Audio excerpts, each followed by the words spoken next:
This next gentleman is a very close friend of mine from New York City. Came all the way down here from New York. All right.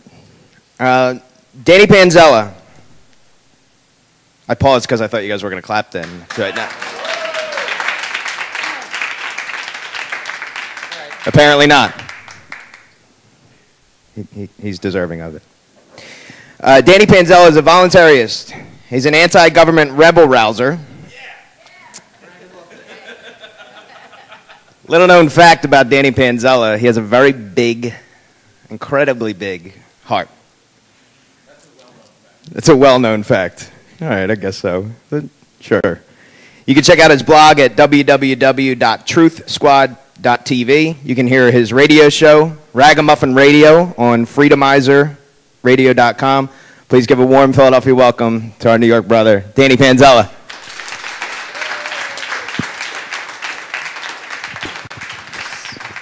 Nice. All right. It's good to be in the city of brotherly love with my brothers. I want to thank Mike Salvi and Jim Babb for inviting me to come speak at this because I really don't know much about Bitcoin. So I'm not really sure why. No, I'm just kidding. So, but I'm going to learn a lot. I can tell already, even from the questions, you guys seem to know a lot about Bitcoin. I really don't know much about Bitcoin. I do know a little bit about revolution, though. And so what I'm really planning to speak about is Bitcoin as a currency of the revolution.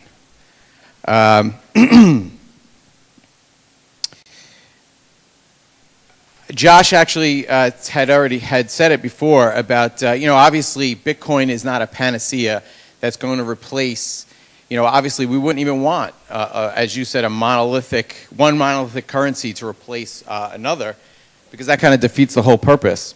So Mises, when I was kind of doing the research for my talk today, and Rob Pepe gave me this this button, and it says, "Free the currency, free the people." Well, this was actually one of Mises's ideas, and Rob didn't even know that. So he wrote in the early part of the last century, "The sound money principle has two aspects. It is affirmative in approving the market's choice of a commonly used medium of exchange, and it is negative in obstructing the government's propensity to meddle with the currency system." I mean, if you break that down, basically what he's saying is free the money, free the people. He went on to say, "It is impossible to grasp the meaning of the idea of sound money if one does not realize that it was devised as an instrument for the protection of civil liberties against despotic inroads on the part of governments. Ideologically, it belongs in the same class with political constitutions and bills of right." I would argue, and I think many people in this room would argue, that it's more crucial to have a free market and to have free market currency systems to freedom than a Bill of Rights or a Constitution is.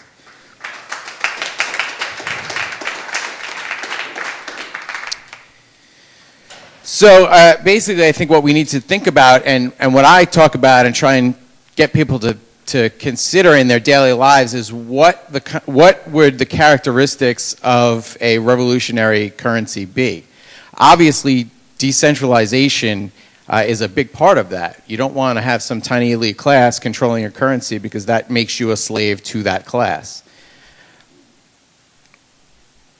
A few months ago, the European Central Bank released a report about Bitcoin, and they called it this is pretty funny, the virtual currency schemes. That was the title of the report. Obviously, there's no prejudice in that, in that title. What I find really interesting is that the central bank decided it needed to address Bitcoin. I mean, that, if nothing else, that speaks volumes to what Bitcoin, the credibility of Bitcoin, that it's growing so fast, and obviously they fear it for them to even be studying it and writing about it. So in this report, they had a couple of different points, and actually Eric Voorhees, who I believe will be here later, if he's not here already? No? Okay, well, that's our loss. He wrote a good article, and it's on bitinstant.com if you want to check it out. And so some of the things that they covered in this report, what they said was, at its current adoption, virtual currencies do not pose risks to a real-world financial system. Well, then why are you guys writing about it? if it doesn't if there's no risk to what you're doing, to your centralized government monopoly on currency, why would you even address this? Right? Of course, the financial establishment is going to use fear-mongering to keep the status quo from going off the grid, and really that's what Bitcoin is. It may not be off the electrical grid, because obviously you need the electrical grid for Bitcoin, but it is off the financial grid.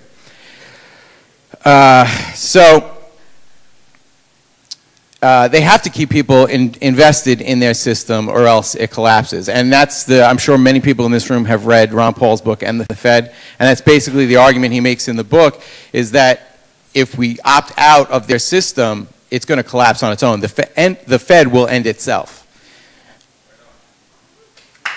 All right, I like this. I like when you guys clap. It makes me feel like I'm not like, I'm actually, there's some value to me being here.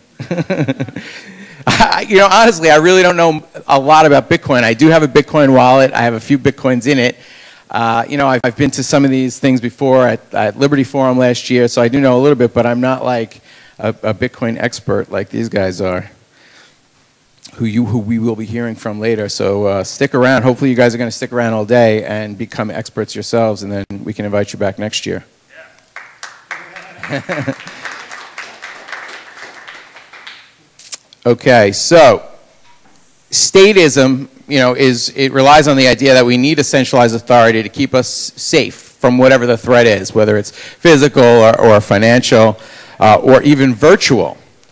So I wouldn't be surprised if on the heels of this report, we don't start seeing Homeland Security reports come out, talking about virtual currencies, tying them to drug cartels and terrorism and all these types of things, domestic terrorism. Obviously, the Liberty Movement's affection for virtual currencies and alternative currencies in general will start to set off red flags. And if the European Central Bank is starting to pay attention to this, then you can expect that our feds are starting to pay attention to what Bitcoin is. And that's actually something that I take very seriously, and we need to be careful about that. So I would expect, knowing how statism works, I would expect that we can start to see some kind of regulations start to be talked about and included in maybe the cybersecurity plan, or any of these things that they're going to start, or that they have been pushing for the last couple of years. So I think that's something that we need to start educating our legislators about, make sure that they understand what Bitcoin is, that Bitcoin is really no different from cash. It's electronic cash. It is not something that should be feared. Mike said that I'm a anti-government rabble-rouser, but at the same time, I spend a lot of time talking to my legislators, both through email and making phone calls and speaking to them at events, because it's important to keep relationships with these people, so that these are the people that are writing these laws, and they've got lobbyists paying them, obviously, and money speaks a lot louder sometimes than citizens lobbying. But if we can make these people that are in these positions of power understand these concepts, the concepts of liberty, and specifically about alternative currencies, we can mitigate some of the damage that the lobby groups and the Pentagon are going to try and push down their throats with that kind of understanding. So I encourage everybody to talk to other people, especially if you really understand it. Talk to people about Bitcoin. One, you should be talking to your community about Bitcoin anyway, and other alternative currencies, which I know a lot of you probably already are. I know silver and gold get a lot of attention, but I think that we need to diversify our agorist portfolios, so to speak. So whether and everybody's going to have their own focus. So we should have a little bit of silver, a little bit of gold, some Bitcoins. We should be bartering with our skills. Or whatever else, cigarettes, toilet paper, seeds, anything that you can come up with to use as a currency, you should already be doing that and sharing those concepts and those philosophies with your community, including your legislators. So being anti-government to me does not just mean that, oh, I hate the government and I don't want to see you or speak to you. It means I need to teach you what statism is and why it's bad so that you can help deregulate the state or destate the state if that's possible.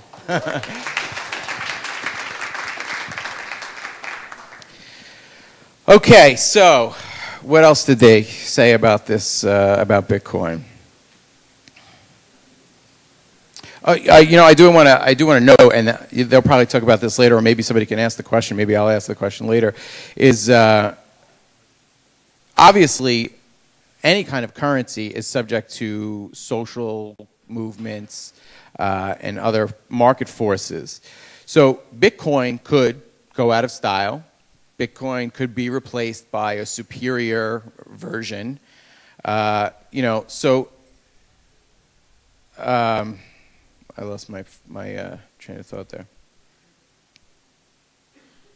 It could be, as I said before, it could be made irrelevant by cybersecurity initiatives. I mean, they could take Chinese-style authoritarian control over the internet and just ban it. And you know, then we'd have to resort to ad hoc networks. And I'm sure you guys have some contingency plans in that case. I hope. Maybe you guys can talk about that later. I know that there are some projects up in the Free State working on ad hoc networks and that kind of stuff to hopefully protect us against that as well. Virtual currencies can be used by criminals to perform illegal activities. This is what the your EUB says. Yeah, like cash, they could be used by criminals. I would venture to say that most of these quote-unquote criminals are probably engaging in victimless crimes. Is Derek here yet? Has everybody seen Derek's film, The Victimless Crime Scene? Derek J. There he is. He's here. So great film. You should definitely watch it. So I would venture to say most of these criminals are actually committing victimless crimes, right? You know, putting things in their bodies that the statists say they shouldn't, or you know, maybe just trying to keep the feds from stealing their hard-earned wages. You know, that those people are considered criminals. Legal plunder. So that's a major value to alternative currencies, aside from the fact that they maintain their value because the value isn't determined by bankers who have an agenda to rob we the people of our value, of the value that we have, our equity, right? They hold their value better because they're based on market forces or the laws of the free market that aren't affected by, I should say market forces rather than laws, right? Because virtual currencies could have a negative impact on the reputation of central banks. So I read a couple of articles, and basically what they seem to be saying was that if Bitcoin became really big, and all these people started using it, and then some kind of crash happened, a Bitcoin crash happened, then the European or the central banks would be blamed. Why didn't you guys control this, regulate it, stop this from happening? I would say more likely that what they're afraid of is Bitcoin making them irrelevant, because are these bubbles? We know these bubbles are mainly caused by the fascist Wall Street controllers, right? It's a way for them to pump and dump our equity into their own bank accounts, right? So why would Bitcoin, unless it was just an unstable currency or one of those, you know, market forces just decided that Bitcoin was no longer relevant and something else was going to take its place? Well, if that's the case, then that's a transfer of equity, right? So it's not gonna cause a crash like that. So yeah. I think that they're really just more afraid of, and just the virtue of the report says that they're afraid of it, right, as we spoke about before. So when populations realize that they can hold on to more value, and when they stop using Caesar's coin, so whatever state currency that is, whether here in Europe or the European Union, and they no longer have to render unto Caesar, you know, you're not going to have to pay taxes. You're only going to pay taxes once, right? If you're earning FRNs at work, and then you're taking it and converting it into Bitcoins, you're going to obviously have to pay those taxes unless you're engaged in the agorist market. then maybe you can get away with not paying taxes. But once people realize, then the jig is going to be up. The central banking jig is already coming to an end. The 2008 crisis has awoken more people. The Ron Paul campaign and the Liberty Movement in general has woken so many people up in the last couple of years to the central banking gig. I mean, the fact that people are talking about the Federal Reserve being a private bank, I mean, 10 years ago, that wasn't happening. And now it's like, oh, people tell me, hey, did you know the Federal Reserve's private? I said, yeah, I happen to know that. So they certainly could have, Bitcoin and other alternatives could definitely have a negative impact on the reputation of central banks. And I think that the whole liability argument, that's just another way for them to try and centralize more power. Well, Bitcoin may cause a crash, and we need to control that and not allow that to happen because it's going to hurt people, it's going to hurt consumers. So we need control of Bitcoin and all other alternative currencies. The central banks need to control the world so that we can make sure nothing bad happens, because obviously 2008 was just an imagination. It didn't actually happen. We just imagined that crisis happened. Oh, that's right. It wasn't their fault. So I was going to finish with a paragraph from the report that basically highlights, I don't know what my tab was doing. I try to be cool and imitate Mike Bolden. Do you guys know Mike Bolden from the 10th Amendment Center? He's always preaching from his tablet, and I tried to be cool, and it never works. At Liberty Fest, I lost my whole speech just as I started it. All right. I'm going to try and read this because it, for some reason, shrunk down. In an extreme case, that's it, it's powering off now. So I guess I'm not going to read that last paragraph. So are there any questions about revolution, not Bitcoin? If you have a question, come on up here to speak into the mic. We want the live streamers to hear the questions. Hello, Mr. Panzella. I would like Derek to know. J. Thanks. What does a currency play in a peaceful revolution? What role does a currency play in keeping a revolution peaceful? Well, I would argue that probably that is one of the major components of a peaceful revolution. If we can adopt alternative currencies, cease to use what I would refer to as the statist economy, and it ends itself, then there's no need for any other kind of revolution except for a peaceful one. So I would say that's the key. That is the way. And if we can continue to spread the ideals of voluntarism and agorism to our communities, that's exactly what we're doing. We are engaged right now. This is a revolutionary act. Just having this conference and discussing these ideas and these philosophies is an act of revolution. And if we keep doing it, there won't be any need to pick up arms. But we still should have arms, just in case. Anybody else? All right. Well, thank you very much. I appreciate you guys having me and taking the time to listen.